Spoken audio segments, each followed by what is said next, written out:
На подобрување на состојбите и на зголемување на довербата во судството ќе работи адвокатката Сузана Јошевска-Атанасовска доколку биде избрана за нов член на судскиот совет. Јошевска-Атанасовска е номинирана заедно со професорката Арлинда Кадир Шахиновиќ, кои треба да ги пополнат испразнетите места на Весна Дамева и Милјази Мустафа, чиј мандат во судскиот совет заврши.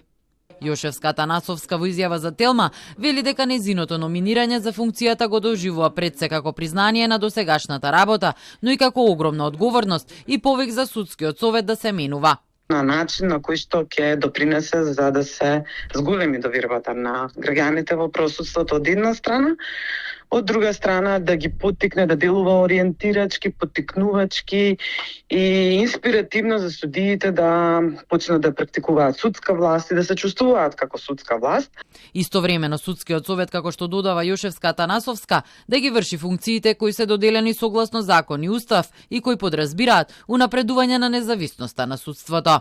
Преку истовремено градење на мостови на диалог и соработка со другите две власти, а не низ призмата на конфронтација или соработка која е непримерна. Туку само низ диалог и низ институционална соработка можеме да постигнеме секој во својата уставно поделена власт да работи професионално и независно.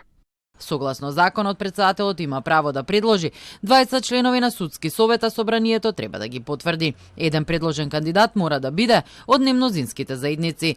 Јошевска-Атанасовска е адвокатка повеќе од 2 децении и е дел од јавните дебати за состојбите во правосудството. Шахиновиќ е вонредна професорка на приватниот МИТ универзитет во Скопје и беше дел и од првата комисија за помилување на претседателката Силјановска Давкова.